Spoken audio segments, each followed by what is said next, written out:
زانی عورت کی توبہ کا طریقہ. اگر ایک شادی شدہ عورت سے کئی بار زنا سرزد ہو اور مختلف مردوں کے ساتھ اب وہ توبہ کرنا چاہتی ہے اور اسے بہت شدید ندامت ہے، تو اب وہ کیا کرے؟ کیا اس سے نکاح ختم ہوگا اور اس کی توبہ کے لیے کیا شرط ہوگی؟ زنا بہت بڑا جرم ہے. قرآن میں اللہ نے فرمایا یہ اپنی خواہش پوری کرنے کا بہت برا راستہ، اور کنواری لڑکی کا زنا کرنا بہت بڑا جرم، شادی شدہ کا تو اور بھی بڑا جرم، اور مرد کا زنا کرنا بھی بہت بڑا جرم، عورت کا زنا کرنا اس سے بھی بڑا جرم ہے. تبھی اللہ نے جب زانی کی سزا بیان کی ہے نا، تو عورت کا ذکر پہلے کیا. قرآن ہر چیز میں مرد کو پہلے ذکر کرتا ہے، عورت کا بعد میں. چور کا ہاتھ کاٹنے کی باری آئی تو اللہ نے فرمایا چور مرد کا بھی ہاتھ کاٹو اور چور عورت کا بھی ہاتھ کاٹو. یہاں مرد کا ذکر پہلے، عورت کا بعد میں. لیکن زنا کی جہاں بات آئی، اللہ نے فرمایا زانیۃ والزانی فاجلدوا کل واحد منہما 100 جلدہ. زنا کرنے والی عورت کو بھی 100 کوڑے مارو اور مرد کو بھی.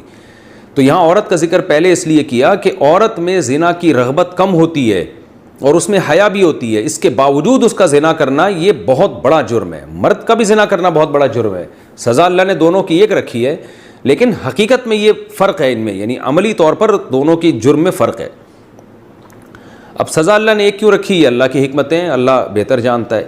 تو شادی شدہ عورت اگر زنا کرے تو یہ اتنا بدبودار جرم ہے کہ قرآن کہتا ہے کہ اگر یہ ثابت ہو جائے گواہوں سے اور اقرار سے ایک مخصوص طریقے سے، تو ان کو زمین میں گاڑ کے پتھروں سے ہلاک کر دو. تو اس لیے بھائی اگر کسی عورت سے بھی یہ جرم ہوا ہے یا مرد سے، تو یہ بہت بڑا جرم ہے، ہلکا نہیں ہے. اب اسلامی حکومت نہیں ہے، لہذا اللہ نے پردہ ڈالا ہوا ہے اگر جرم کے اوپر، تو اب سزا تو جاری نہیں ہوگی رجم والی، اور وہ اپنے اوپر خود سے جا کے جاری کروانا بھی کوئی شریعت میں اچھا کام نہیں ہے. اب یہ ہے کہ چھپ کے گڑ گڑا کے اللہ سے بہت زیادہ توبہ کرے. اللہ غفور الرحیم ہے، بڑے بڑے گناہوں کو معاف کر دیتا ہے. اور آئندہ کے لیے ولا تقربوا الزنا، قرآن کہتا ہے ایسے کام بھی مت کرو کہ زنا کی طرف تمہاری رغبت ہو. تو اس خاتون کو چاہیے کہ خوب گڑ گڑائے اللہ سے اور کچھ صدقہ خیرات بھی کرے، اور دوبارہ من تاب وآمن وعمل عملا صالحا، جیسے اللہ نے سورہ فرقان میں فرمایا جو توبہ کر لے گا اور اپنے عقیدے کو مضبوط کر لے گا اور آئندہ نیک اعمال اختیار کر لے گا، تو اللہ اس کے گناہوں کو معاف کر دے گا. تو ان کو چاہیے خوب اللہ سے توبہ کریں اور آئندہ کے لیے اپنی زندگی تبدیل کر دیں.